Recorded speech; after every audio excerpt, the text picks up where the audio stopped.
Now, I've never reviewed anything on this channel before, but I would like to start with Helluva and Hazbin Hotel. Now, what area am I going to critique in today?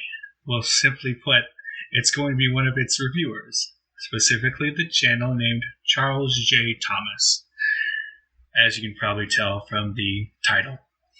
Now, what I could do is explain to you all about how much of a terrible reviewer he is, but that's not what I'm going to do today, because that's simply not true. From my looking through his channel, I've seen that he actually does animatics that are funny enough to hear and drawn to a decent degree, but that's not usually what he's known for. He's only got a couple of those, which I feel like if he pursued those, he'd feel a lot better about his channel, because he would actually see like actual fans that want to see him get better and would help him drive to succeed. But currently he is largely a cartoon review channel. And he seems to usually review shows like Amphibia, The Owl House, Vivzy Pop shows, which we'll be discussing today, Kid Cosmic, Mau Mau, and Infinity Train, along with a couple of other movies and shows sparsely populated within these fandoms videos. Now, I have my own issues with Helluva and Hazbin Hotel. We'll be seeing if those are covered by a few of his own reviews today. I do plan on making reviews of Helluva and Hazbin Hotel myself, in between my own fan animated series that I'm working on, but those are for later, not now. We're going to start with his first video in reference to the series, of which it is called Helluva is Awesome, and Here's Why, First Impressions. Now, it's only 6 minutes and 34 seconds long, and it basically starts out with the first minute being background information on Vivzy Pop, Hazbin Hotel, and Helluva. After that, he sort of just seems to go through the pilot complimenting it on its jokes, which in my opinion usually tend to be leaning more on the side of crass and actually trying to put communicative effort into it.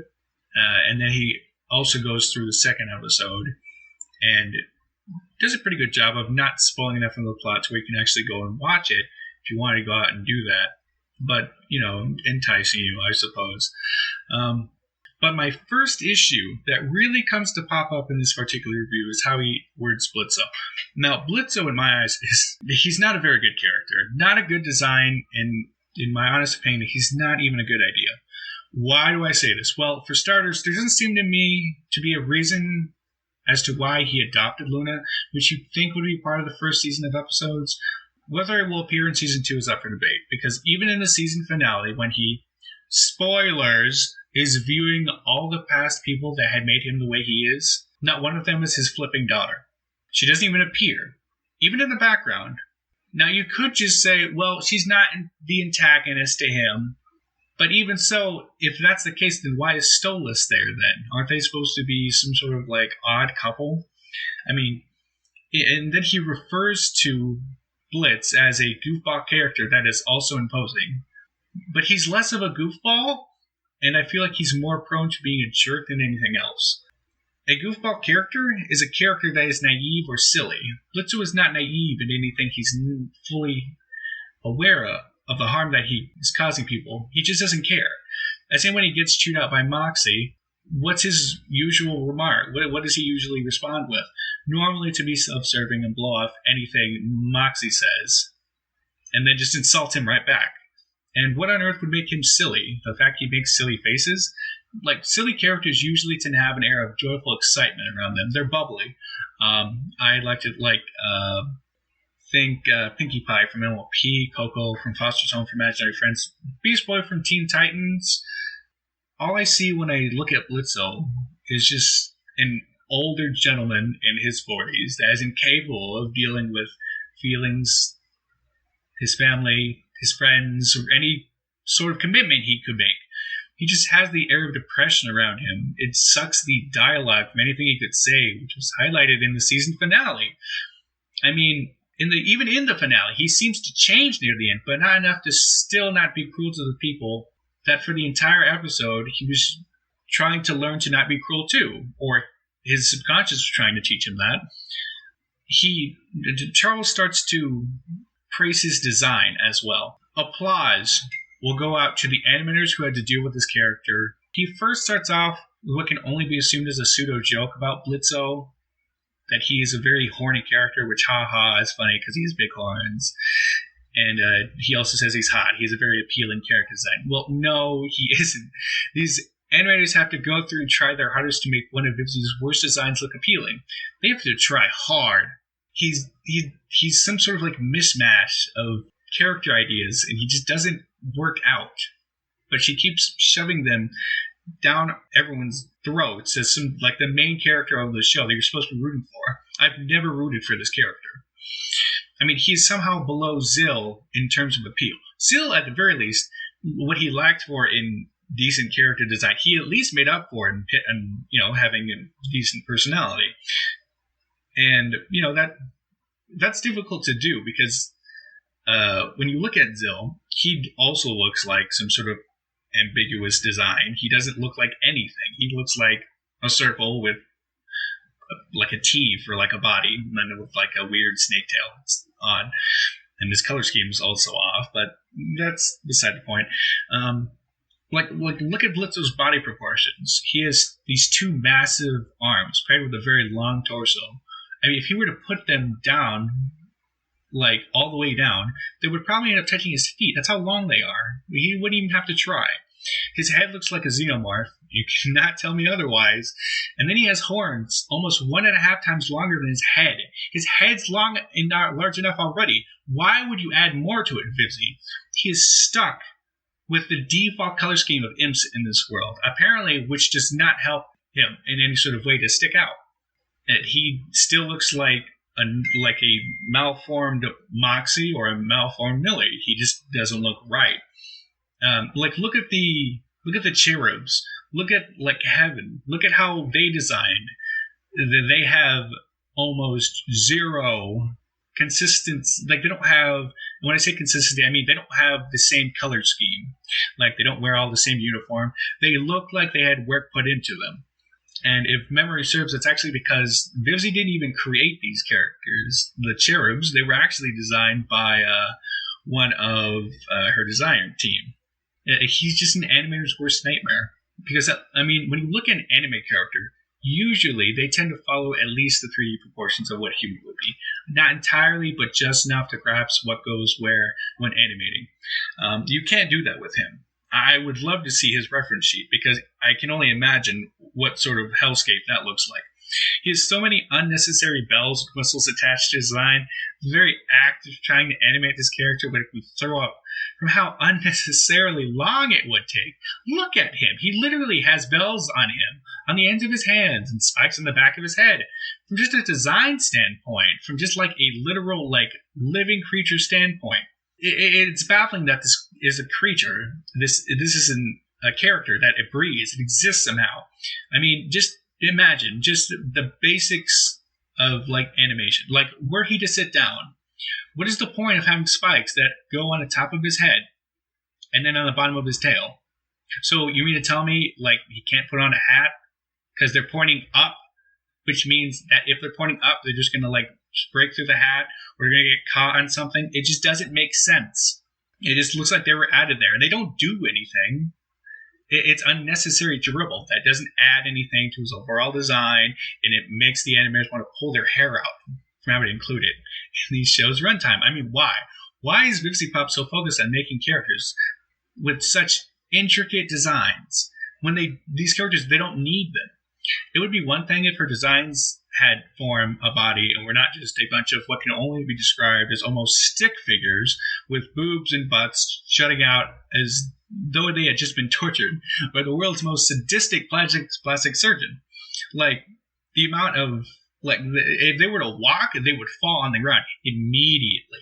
That's how, like, top-heavy, literally top-heavy characters like Blitzo are. Like, all the females, they all tend to have, like, really big boobs and, like, really, like, shimmied out waists, and they don't look like they can walk on their own. I mean, it's appealing, but still, though, from a design standpoint, it just looks kind of odd when you add all these intricate design choices to characters that anyone can draw given enough, given enough practice. Like, they're almost on par with Disney.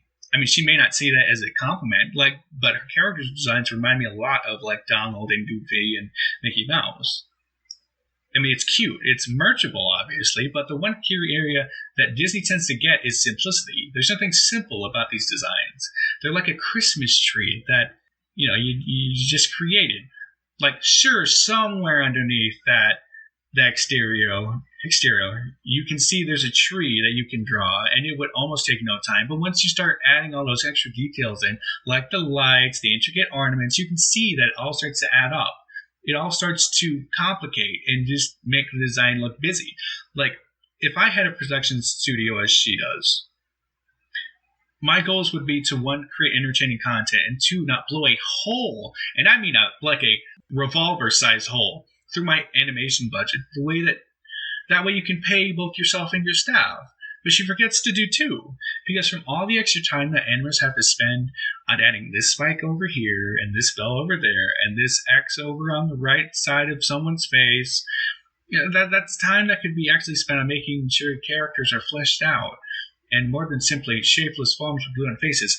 If you would look at the Hazbin Hotel pilot, when it first introduces Angel List, there's this character that steals his drugs, I believe. This character is almost nothing. Like, if you showed that, and then you also showed one of her designs, like, you would say, well, this looks like an amateur did, and this one actually looks fairly decently drawn, if a little busy. Because, like, they're spending way too much time on adding all these, like, little bits and pieces to characters that are just stick figures. It just doesn't make much sense to me from, like, a production standpoint. But anyways, back to the review. So he goes on about how Maxie's the straight man, which I find Moxie to be one of the more endearing characters. It just confuses me that he appears not like violence sometimes, and he's perfectly fine with it on others. Like, it just seems like they flip-flop on some of, not entirely on his total character, but just on parts of it. And then he goes into how Millie is portrayed.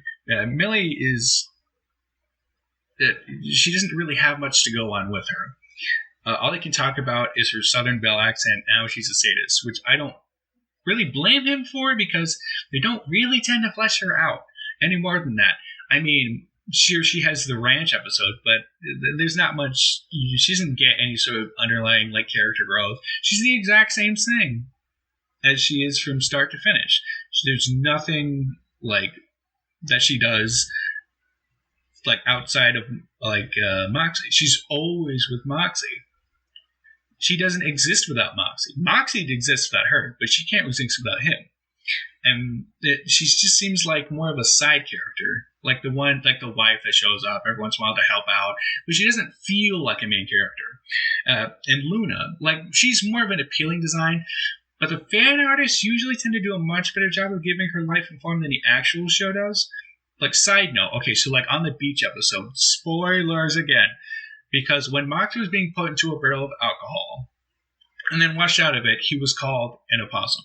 I feel as though I'm the only one that believes that Luna does not look much like a hellhound and looks more like an opossum than she does canine. I mean, she's your stereotypical goth girl. She doesn't really tend to get much more development than that. She's, in the scale of character development, there is Millie at straight zero, Stolas, who's a side character, who gets some from one episode, Luna, who gets, I would say her and Stolas are on par, and then we got Moxie, and then Blitzo, because apparently they love Blitzo. I don't really know why, but they do, I guess. The showrunners, it's whatever. It just baffles me that they're all apparently the same. They're all apparently the main characters, but they don't get the same screen time or character development as this one specific character that, I can't stand him. That makes watching the show very hard. It just seems to me like they just don't put as much of a spotlight on anyone but Blitzo half the time, or Stolas if he happens to be there. We have to go into his next thing, which is again about Stolas. I just got done complaining about him, but we'll go again. He's one of the most annoying characters the show has to offer. He's right there with Blitzo, only he doesn't get as much screen time. That's it. He's only the barest hint of redeeming qualities and seems much more happy to satisfy his own needs than those he tends to say he loves. Which I will be more than likely referencing in episode 2 when I do a review over it. Okay, so like he does have a really good song at the beginning of episode 2. I will concede that. But other than that, he doesn't have much. There's not much to him. He is more than some of the main characters, but that's not even saying much. He says that Stolas is hilarious. But he's not. He's more often than anything just a simple clone of Angel Dust. He just seems like a carbon copy of Angel Dust, who he himself is just a rather weak representation of the homosexual community as a whole. They're like, I don't know. They just don't seem to rub me the right way as characters. They just feel like they're gay just to be gay. They don't have anything else other than that. They're just like, oh, I love having sex with men. That's it. That's all they have. And then giving him a family, like with Dire Gentleman. Okay, so Dire Gentleman said that he has a family. He has a family. He has people who love him. Well, that's not character development. It's not. And those two, they consider themselves to be writer on Dire Gentleman. I just don't get why they would think that. Okay, so he's a family. Okay. And? What does he do with his family? Because in that episode, not much happened. I'm not going to go into that right now, but it just infuriates me. That people just look more into the show than the show itself is willing to look within. If that makes sense. And then he goes over like reference jokes in the show. They're raunchy and crass, of which they all are. And then he goes to make the claim that they have thought put into them and are actually fairly clever. This is simply him trying to win brownie points for the show that has never once made me laugh, aside from that one bit where they were staring at the fourth wall when speaking on Luna having viewers drool over her. Granted, that is subjective, but also granted, here are a couple of jokes from the show. Like, my opinion is subjective. Comedy is subjective. But here's some of the clever jokes from the show that I could peruse. The F is insurance. I can't take this assault right now, from Luna, from the first episode. She then runs off screen screaming and then kicks a baby. Oh, that's really clever. Why are you in our fridge? That's what Moxie said to Blitzo one day, just because he was stalking them. Clever, right? People want our money and our bodies because we're hot. That was Stolas. I'm not seeing the nuance. I'm not seeing where it gets really intricate in the joke telling. That's why comedy is like really hard to do. Sometimes, like stand-up comics to tell you, like it's an art form. This is not an art form. And then this last one, I'll pay you money, Blitzo. You'll pay me what? Money. Oh, well then done. Well then like I don't get how these can be considered jokes. They're like the first attempts. They're like the first like rough draft of a rough draft of what you would suspect like a sitcom comedy to be. It's on par with like Full House, if Full House was raunchy. It's like got the backdrop of Married with Children and how it like it's sometimes dark and a rather lower class show, but then it's got the writing equivalent of Full House. That's what that is. But these are just a small fraction of the jokes. But they all tend to fall into this category once in a while. I mean, like, more than once in a while. Like, they always tend to do this.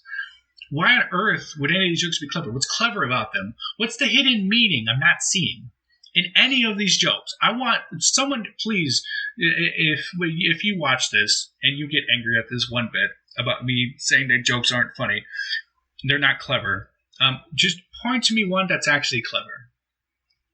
I will concede it. But you're not going to find it because it doesn't exist. Like, where's the two-pronged assault on my funny bones? I'm not getting it. Because this looks like it was written by a teenager, quite honestly, instead of a team of writers, of people that have been in this, like, have been writing for years. Like, I don't feel it. Like, it just frustrates me. And then he goes on to say that the show's really dark and immature, yet also really funny. which kind of contrasts with the point he made earlier. It contradicts it, not contrasts, that it was clever. I'm like, is it mature or is it clever? Which is it? It can't be both, so you need to pick one. Because he thinks the show's really, really funny. I might suggest that he go watch SpongeBob for the same level of humor. The only difference that SpongeBob has, like, top-notch writing. At least the earlier seasons used to, which Helluva Boss is not. It's not. If it's going to get that level, it's not there yet. He then goes on to say that the show looks really good at times. I mean, it does, especially during the finale when they changed the art style. And he even agrees with me that the designs look clever and that they're hard to animate. But he barely sees that as an issue. Barely. It's a one-off little comment.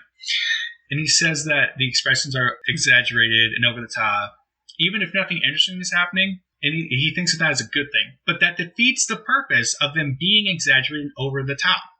You cannot have a show where constantly characters are morphing their mouths to 3 times their size or getting crazy expressions. Like even SpongeBob has like these moments of levity where characters they're just talking. They're just talking. They're just communicating to one another, where they're showing more emotions than just, you fell down. You know, it's just bar slapstick comedy. Even Tom and Jerry was able to do that. They didn't even talk. You just need to put a level of calm into your show so that way people get more invested in it. You need these brief moments of quiet to make a moment pop out for someone. It's just like a scary movie. You can't have someone just keep doing the jump scares. Sooner or later, they're just going to get bored and walk out of the theater. But yeah, that was his first impressions. That was his first impression episode. And see, the issue I tend to have with impressions or reviews about this show is that often they don't really tend to have any sort of substance that goes along with them the higher the view count goes. Because you can either hate it and say every issue you have with it, which some will probably assume I hate it because I list out a wide variety of issues that are within the show. But I don't despise this show. Whether you believe me or not, I actually like this show. I like Crazy Pop. I like Zoophobia. I like Has-Been Hotel. I like Helluva Boss. I like all of her shows. And some of her characters are actually pretty good. It's just a lot of the time they don't have good writing to go along with them. This Helluva Boss is a good show if you just turn your brain off. If you don't speculate, you don't think of anything, if you just, like, if you turn off your brain, you leave for a while, you leave the stove on in there, there's a little bit of smoke coming out from the sides of your ears, yeah, that's when the show really gets good. It's it's mindless entertainment. That's all it is. It's a spectacle. She's good at spectacles, but she's not. I have yet to see her be really good when it comes to like writing a plot. With his first impressions, they basically just gave you a brief summary of the show to pad out the runtime of the video. Which, if you're watching a first impressions video, more than likely you've already seen the first episode. And then just goes on to basically spoon feed the show compliments, never give any critical analysis over it more than a few, like, minuscule, not as nice compliments sprinkled in. It's basic in its approach, this review, and it really brings nothing to any sort of discussion over this art medium. But anyways, I will cap off this video by going through another one. I had intended on going through a majority of his videos, but the man has at least 20. And I'm not doing that, at least not all in one sitting. It is 5 minutes, 47 seconds long. The next video I'm going to be looking at is called Helluva Boss. Crazy predictions that are, could happen through season 1. That's not actually the title, but it's around the title. He sort of starts off the video by saying he's going to go through predictions that are crazy and then work his way to ones that would actually fit the plot, which I find hilarious because, well, where's the plot? The story doesn't really tend to kick off until episode 5, and even then it doesn't go anywhere in episode 6. Like, there's no resolve. There's no results. There's no resolution. Like, nothing. These episodes are, like, piecemealed, and they don't have any sort of, like, fluidity to them, which I feel like she either wants it to be a slice of life series or a series with a plot. Shows can do that. Like, Teen Titans did it. Avatar was more like going on a journey, but they had slice of life episodes. But this show's writing is not as good as those. You have to really watch where you're going with this. Even the shows he reviews on this do it much better, like Amphibia, Mau Mau, the Infinity Train, although Infinity Train is also more serialized. They just do it a lot better job. And I feel like if she took pieces from these shows, actually watched them, she would do a better job than she does right now of actually going through the plot and making a better one and tailoring it. But she needs to go through more iterations than just the first draft. It's frustrating because I can see how good the show could be, but it just doesn't get there. He then goes on to basically shell out for his channel, Charles does, and say that if people like his Helluva Boss and Hezbollah content, then they can hit the subscribe button. But why would you need to tell them that, Charles? Is it because your content as a whole, and I'm sorry for saying this, really doesn't add much to the table? You gotta be real, man. It doesn't add much. You do simple reviews of very popular shows. You are within a sea of content creators that do this exact same gimmick every week, every year, every day. What puts you apart? Because when I go to your Patreon, all it says on your Patreon is that you specialize in creating reviews, theories, and videos about animation. Specifically about the cartoons and shows I listed off at the very beginning of the video. You have that in the who are you page. You then discuss as to why you need the Patreon, weekly stating that YouTube is unpredictable, as if everyone else that's on YouTube that follows a large reviewer doesn't already know that. It doesn't even have to be a reviewer. It could be a game channel. Everyone knows this. That's at least old enough to hit the subscribe button, or go to a Patreon, or even go to a Discord. We all know this. And then you and your editor would like to make a living off making cartoon reviews, in which you then go on to whine about how the content you're making, because it isn't your own, is getting copyrighted. Well, of course it is. It's not your work. My projects are fan projects, but at the very least, they have a level of originality that gives me some leeway in any sort of copyright review I could be in. You don't get that because you watch other people's content and then you make reviews on it. That's your bread and butter. That's not something you do on the side. That's your whole gimmick.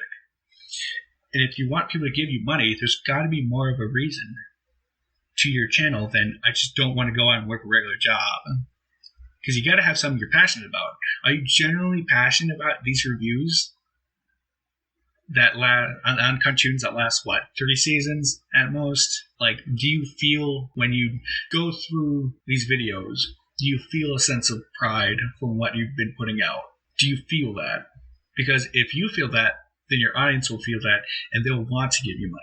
Because they're well, this guy, he wants it, he needs it, he's gotta, he's got to get this fix for his passion projects. But you don't have passion projects, not from what I've seen. You don't say anything about that on your Patreon. You then give a standard reason. It's the same standard reason why all artists come to Patreon, because whether they're musicians, animators, game developers, as to why they deserve money, because it's so that we can make well-produced content. But your well-produced content relies on your editor. So I'm not entirely sure why you are even in the discussion. It's your editor that brings that goes through your stuff, and they make sure that your production videos look well produced. If anything, it should be 60 for the editor that gets the money, and you should get 40. Dare I say even just 30. He seems to do a lot more work than you do when it comes to actually making stuff that people want to click on. And then Charles gives a narcissistic reply that he needs the best equipment and the best editing tools in order to keep his videos up to a standard that he feels is presentable. Well, that's what your editor's for. You don't even need to be around, dude. The best equipment, editing tools, really? Come on, man. You don't need that. You don't need that. What are you even talking about? There's nothing to these videos. I've seen them millions of times over. They're a carbon copy of every single other cartoon creator out there. You don't add anything unique. You're just one of a million. cartoon reviews. And then the piece de resistance would be the rewards. Like, granted, were I to step up Patreon for my animations, once I produce something that, it's actually a project that has legs, it would more than likely look like something like his. I have to be honest. It's, which is credited videos, roles in chat, or other pieces of content that they don't take away from anything you do, except for where he says that there would be, you would be able to give him suggestions of shows and topics to be covered. I wouldn't do this for the simple reason I'm not a review channel. There are plenty out there. I only see doing reviews as like these little bits of commentary to keep my channel like lively as I work on actual stuff that actually requires hard work and dedication to actually, put out. But he's got like he's got like 3 tiers. He's got $1 tier, $5 tier, and $10 tier. Okay, well, 1 gets his respect, and I do mean that because that's literally in his title, and a Patreon role in his Discord. I could buy a piece of candy, and it would have the same level of respect to me as the reviewers would have to you, which is like none, because they don't see anything to. What do they see in you? What your weekly dose of speculation video? And then his $5 tier, it has him saying that you might just be cool enough to get credits in his reviews, like hooray. And then like he also has like behind the scenes videos or files or whatever, which quite honestly doesn't look like it would be much of anything. Like, what would be the behind the scenes of a cartoon review episode, if you can call these episodes, like the videos? What would that behind the scenes of them be? Especially for one of his reviews, what would it be? What? I like show's good, this character bad, this character okay, this one's kind of funny, this one's the one with the tragic backstory, and then it would get wrapped up with him saying it's like one of the best shows ever, and he can't remember a time where he like could live without the show, and blah blah blah. It like behind the scenes is meant for like, again, artists, video game developers, animators. Like, you have all this wealth of a project that you've made. Like, you have it. It has like characters. You've got reference sheets. You've got programs. If you're a video game developer, like you've got all these like bits and pieces that come to make this really like giant whole of a sum. But we don't get that with your channel, dude. We don't. What do we get? What? A list of like positive traits you have about this one show that are the exact same positive traits about every other show that you've ever given a review on. Is that it? Does that seem like it's worth $5? Does it? Does that seem like it's worth money for your audience? And then 10 is probably the worst. So like it's simply exactly the same as number 5 tier, except you get 2 new rewards. One of them is being a shout out and a custom Discord role, which if you're getting the Patreon one, you're probably getting the Discord custom role as well, because it's custom. What's so custom about it? Is it do your taxes? Like, the shout-out seemed like the only one worth paying for at all, because he does have 58,000 subscribers. The same effect could be had by simply, like, leaving a funny comment. That's it. And that didn't cost anything. It didn't even have to be a funny comment on your video that you liked. It just had to be funny. I mean, how many people, like, get any sort of benefit out of this, unless they already have a YouTube channel of their own, which also needs views? What's the point? And even then, it would be someone like less popular than you. Like, what I could do is, I could give you $10 right now. You would go on your next video, because I'm probably one of the only people that sub to you, which I'm sorry for saying this, but it's probably true. And then you would say, oh, this guy, he's awesome. Go look at his channel. And then you would give me views as I give you a review of you, Oh, that rhyme. See, like, it would backfire. You gotta give something else, dude. You gotta work on something. Beside videos, But, I mean, like, anyways, back from the long tangent, we're gonna get into his episode of his predictions again. I'm sorry. I had to get to the Patreon. It was gonna annoy me if I didn't. Like, his first prediction is that Moxie and Millie would break up, which would probably be a vehicle to get actual character development in. If the episodes themselves were not like less than 8 minutes, and 7 of those minutes was spent on something not even directly remotely tied to the plot, like in episode 2. He then goes on to say the episode synopsis that he's concocted in his head. Like Moxie would try to get Millie back by trying to impress her when the Harvest Moon event starts, which is close to what happened. And I'm not gonna blame him for like being wrong in these like speculations. I'm not. But I mean, like, it would have been a better written story probably if that had been the case instead of the 2 seconds we got of the Harvest Moon events. You know, like the Harvest Moon itself as like a part of the theme of the episode was almost like a background detail with like a couple cutaways, and that was it. It really didn't have any sort of like grip on the plot really at all. It wasn't like it had grip on the plot because it was the setting, but I mean, like, it didn't have any sort of like staying power. You don't know anything about it other than like, I don't know, you wrestle pigs. That's it. Like, his next prediction is something like regarding the cherubs, but I don't know why he would suggest anything with the cherubs, because in the announcement trailer of season 1, every piece of animation you see regarding the cherubs is all in episode 4. It's all in there.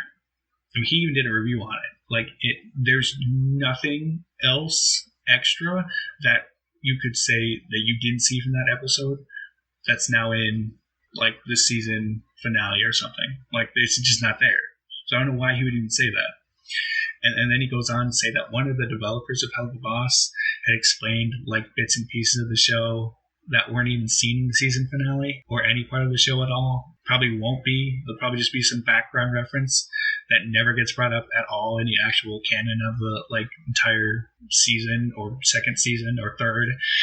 I mean, it basically, it's that different planes of reality could alter your being, like transform it. Like if you're an angel goes down to hell, you turn into a demon, I guess, and vice versa. But I mean, like, it's really annoying about how much world building and interesting facts the show never focuses on, ever. Like, they've only added these bits and pieces to like make people think this world is so much bigger and like more developed than it actually is, but they never go out any more than like these like 5 cast of characters to show off it or any way. They're always introducing new characters, always. They never stop, ask this character, well, what's your history? Like, they just don't do it. It's just not something that happens. Everything they do is, like, current. There's no background lore to anything. And even if there is, it never gets brought up. And then one of his predictions is that Stolas will leave his position as one of the most powerful beings in hell to go work at him, of all places. Like, he's a side character. He'll always be a side character, despite the fact he gets more screen time than some of the cast, more development. I don't get that, but yeah, he still will always be a side character. If he's not, I'll eat a hat. Like, that's how much I don't believe he will ever be anything more than that. But people just like to like speculate on stuff that's never going to happen.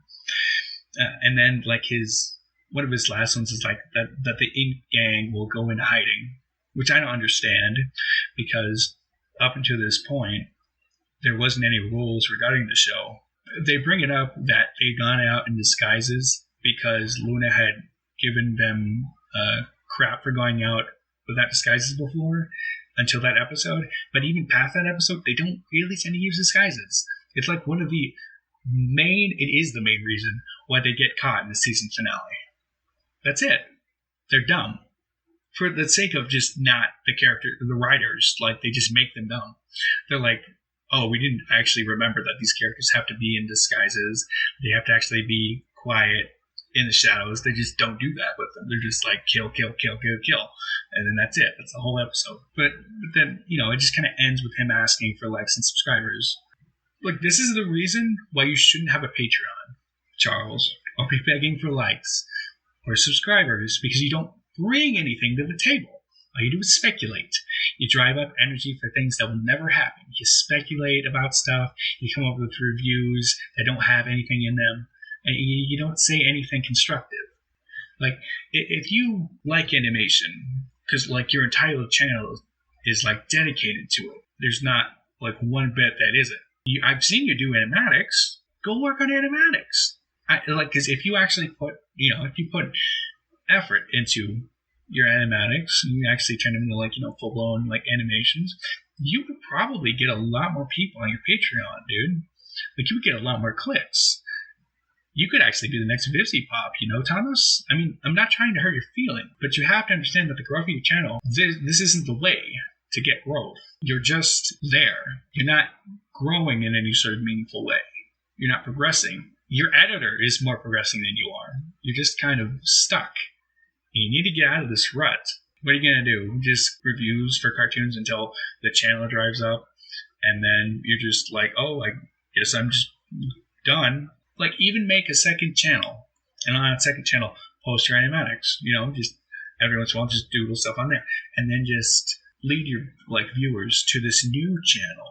And then from this new channel, you can spring off and actually create content that people will want to buy into. You could merch it, man.